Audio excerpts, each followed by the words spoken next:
Ito na nga, ang isa sa mga ipinangako ni Bongbong Marcos, mga bossing, ha? Ang isang pinangako ni Bongbong Marcos, ipakukulong niya yung pinsan niyang ulol. Ipakukulong niya yung pinsan niyang magnanakaw. Putang ina niyan. Isang lahi lang naman sila, ipapakulong niya yung pinsan niya, at sumama na siya. Gusto niya, gumawa sila ng racket, dun sila sa Kalawakan, magtatago din lang naman sila. Oo. Sabi nito ni Alex, yung anak niya yan ang sinasabi ko sa inyo, huwag niyong pakinigin yung mga anak niyo, 13 anyos makikinig yan, baka naman kasalanan ko pa pag hindi pumasa sa eskwela yan, ha? Panoorin mo ng ano yan, ng batibot, wag tong vlog ni Boss Dada, masama yung vlog ni Boss Dada, di pang bata ito, kaya talaga. Ipapakulong daw yung kanyang pinsan, pero eto, putya, nauna pa yung mag-ina. Ang ina niyan. Saan ka naman makakita ng ganyan? Ha?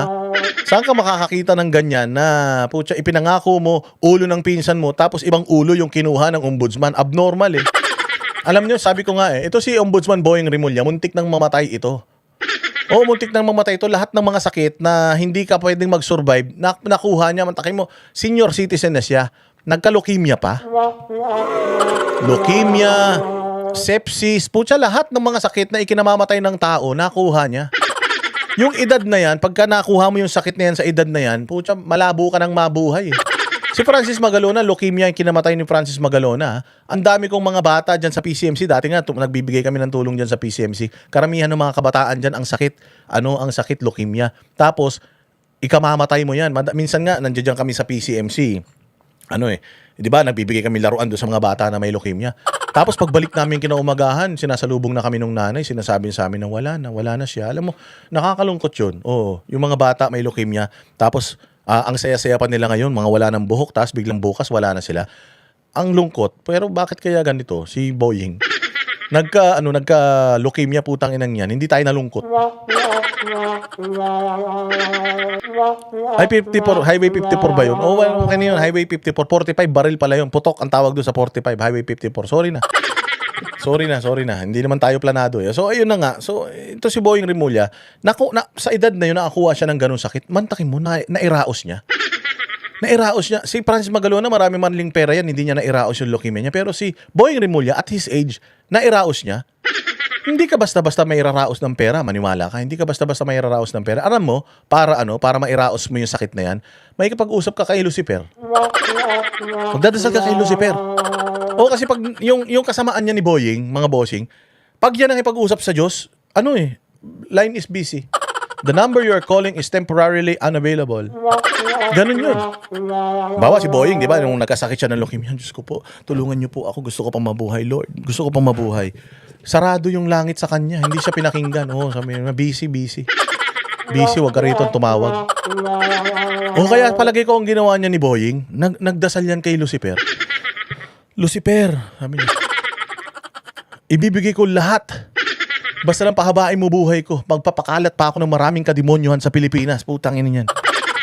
Kasi di ba, usually ikaw kapag ka life and death situation, kapag ka yung near death situation na naranasan mo, magbabago ka Babait ka. Magbabago ang outlook mo, magbabago lahat. Pati yung pagkatao mo magbabago pag muntik ka na mamatay. Pero puta, ito matindi. Muntik nang mamatay, kung jablo siya noon, mas naging jablo siya ngayon. Oo, mas naging jablo siya. Kaya nga ako palagay ko, ito si Boying, nagdasal to kay Taning, kay Lucifer. Panginoon Lucifer, pahabain mo pang buhay ko, puta, marami pa akong matitinong taong ipapakulong. Talagang weaponized mga bossing yung ombudsman, no? Makikita mo pattern, hindi, tangina, ito parang umaga na to Kitang-kita mo na na talagang ang tinatrabaho nito ni ombudsman yung lahat ng mga bumabatikos sa korupsyon sa gobyerno. Takin mo pati si Loren Legarda idinamay dun sa kaso ng anak. Gago ba kayo? Kung ganyan ang style ninyo, dapat dinamay natin si Bongbong sa kaso ng tatay niya. Ang daming kaso ng tatay ni Bongbong, dapat pati si Bongbong damay diyan sa kaso na yan. May kaso meron silang iniimbestigahan na kaso ni Leandro Lebiste, putya, pati yung nanay idadamay. Ano kinalaman ng nanay? Di ba sinasabi nyo ang kasalanan ng ama hindi pwedeng ipasa sa anak? Di ba kay Bongbong nun, ganun kayo? Magdanakaw yung tatay niya Tapos diktador yung tatay niya. Ang daming pinatay ng tatay niya nung martial law. Ay, hindi ang kasalanan ng ama, hindi kasalanan ng anak. Ayan, binoto si Bongbong. Ngayon, yung kasalanan ng ama, dinoble ng anak. Dito matindi kay Leandro Lebiste, yung iniimbestigahan nila kay Leandro Lebiste, dinamay nila yung nanay. Ni hindi man shareholder yung nanay niya, ni hindi man part ng kumpanya yung nanay niya. Ang naging trabaho lang ni Loren Legarda, inire si Leandro Lebiste, kasama siya. Ni hindi pala bumoto itong nanay niya doon sa prangkisa nung anak. Di ba nakakuha si Leandro ng prangkisa sa Congress at saka sa Senate? Hindi lang naman sa Senate nakakuha eh. Pati sa Congress dalawang prangkisa yun eh. Di ba? Congress and Senate yun. Nakakuha siya ng prangkisa tapos yung nanay lang dahil senador ginamit daw yung kapangyarihan ng nanay kaya damay siya. Di sana lahat ng pumirma sa lahat ng nag-approve ng franchise niyan, dapat lahat ipakulong mo. Bakit si Loren lang? Grabe, no? Grabe, sobra talaga, sobrang sama. Kaya nga nung nakita ko tong ginagawa ito ni Boying Rimulya, sabi ko, pangako ni Bongbong ang pangako ni Bongbong si Tambaloslos. Bakit kung sino-sino sinasampahan mo ng kaso? Bakit si Tambaloslos hanggang ngayon hindi ka pa nagsasampa ng kaso? Grabe. Kaya sabi ko nung nakita ko, sabi matindi talaga to si Boying, sinagad na ni Boying pagiging demonyo. Wala na. Talagang isinabuhay niya na yung pagiging satanas. Dati sa isip lang natin nangyayari mga ganitong klase ng tao, pero putya sa katauhan ni Boying at saka ni Bongbong, biglang nagkaroon ng buhay na imahe ang demonyo sa atin. Oo, biglang nagkaroon na. Dati hindi natin alam kung ano itsura ng demonyo eh. Dati ang demonyo, sabi natin kulay pula, may sungay na ganyan, may buntot, may hawak na tinidor na malaki, may goatee ganyan, di ba? Ganun ang kulay pula yung mata. Yun yung image natin ng satanas eh. Ngayon nabuo. Oo, kung gusto mong malaman kung anong image ng satanas, pagdikitin mo yung mukha ni Bongbong at saka nito ni Boying Rimulya, yun. Yan ang mukha ng mga demonyo sa Pilipinas, maniwala kayo. Ito nga, nireklamo na nga ito mag-ina, kawawa naman. Sinapaan ng reklamong graft at plunder ang maginang sina Senator Loren Legarda at Batangas versus si Congressman Leandro Lebiste. Ayon sa ombudsman na siyang nagsampa ng reklamo, bigo ang solar energy network ni Lebiste na maipatayo ang mga solar projects na nakasaad sa prangkisa nito. Nagkakalaga ng 10 bilyong piso ang proyektong hindi na ibigay ng kumpanya ni Lebiste. Dagdag pa ng ombudsman, may sabuatan din umano sina Legarda, Lebiste at si dating Energy Secretary Alfonso Cusi para makakuha ng prangkisa ang solar energy network. Ginamit din daw ni Legarda ang kanyang posisyon sa Senado para mabigyan ng proyekto ang kanyang anak. Paano nangyari yun? Si Loren Legarda ba yung energy, Committee on Energy? Si Loren Legarda ba yung pumirma ng prangkisa na yan? Hindi ba isang buong committee yan? Committee on Franchise yan, di ba? Isang buong committee yan eh. Paano mo mapapatunayan na ginamit ni Legarda yung kanyang kapangyarihan? Putang ina, kung makapangyarihan si Loren Legarda, di sana hindi sila nagkakaganito ngayon. Walang hiya. Pati NBI pinapatawag ito si Leandro Lebiste dahil daw nagkakalat siya ng chismis na si Ralph Recto ng bababae daw sa Rockwell. Lalayo pa kasi kayo si Ralph Recto, patiningnan nyo, puntahan nyo na lang yung dalawang tulpo. Dapat yung dalawang tulpo yan yung pinafailan ng ethics complaint dahil putan dadaming mga babae. Dahil mga babae, dahil mga anak sa labas. Yung mga dapat sinasampahan ng mga ethics complaint. Pucha yan. Bakit napunta na yung usapan nila sa pambababae ni Recto. Ganun talaga pag powerful men cheats.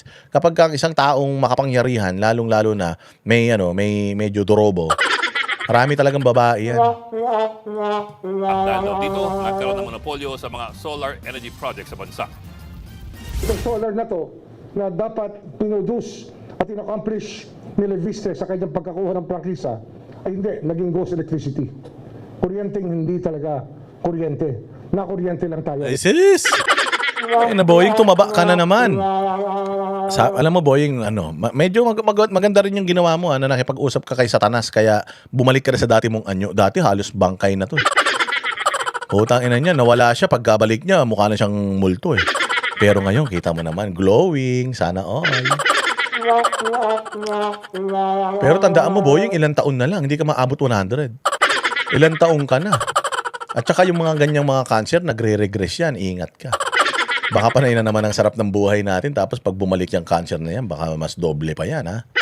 Alam mo, may karma to, Boying. Alam mo naman yan, eh. Hindi mo lahat naman kung ano man ang nakukuha mo dito, kapangyarihan, pera. Alam mo naman, hindi mo kayang dalhin yan lahat sa impyerno, eh.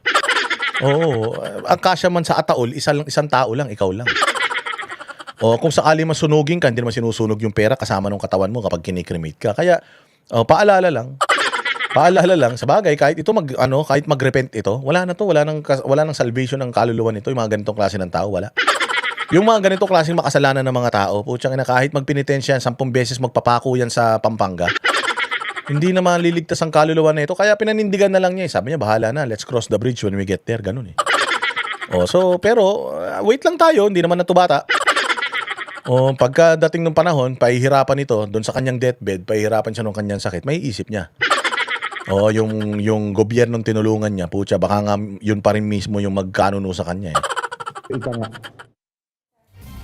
Sa ngayon ay wala pa raw natatanggap si Legada na anumang komunikasyon mula sa ombudsman. Pero tinatanggi niya ang alegasyon na sinabing wala silang winaldas na pera ng bayan. Wala pa rin tugon sa issue si Lebiste, pero una niyang inamin noon na hindi nakapagtayo ang ilan niyang kumpanya ng solar energy infrastructure. Bagay na sinisisi niya sa gobyerno. Yun. May paliwanag si Lian dun eh. Maganda na yung paliwanag ni Lian dun eh. Kaya lang, kailangan nilang gawin yan. Bakit? Kasi nga ito si Leandro, sobrang ingay. Una nilang tinanggal sa Kongreso si Arnie Tevez. Si Arnie Tevez ang unang nag-expose noong paper bag na pera ni Martin Romualdez na ang bagman daw niya si Saldico. Kita mo, totoo pala. Tapos sumunod na tinanggal si Kiko Barzaga.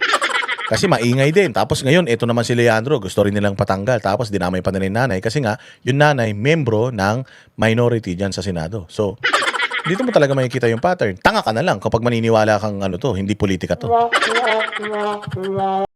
Kami ang boses ng masa, hindi natatakot. Katotohanan lang, di kami nalulunod. Walang bahid ng sismis, lahat ay totoo. Kahit sino ka pa, pag mali ka babanatan ka. Walang pinipili kulay, wala kaming kinikilingan. Basta para sa bayan, kami lalaban. Pag tama palakpakan, pag mali banatan. Di matitinag, di matatakot, para sa bayan tuloy ang sigaw. Sa harap ng kamera, walang halong takot. Mga baluktot, lahat kayo'y tulad.